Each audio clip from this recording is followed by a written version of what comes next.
So I think we're on day 20.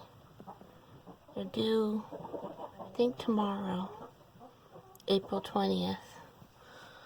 Although it looks like the clutch has grown since I last saw it. So we'll see how it goes.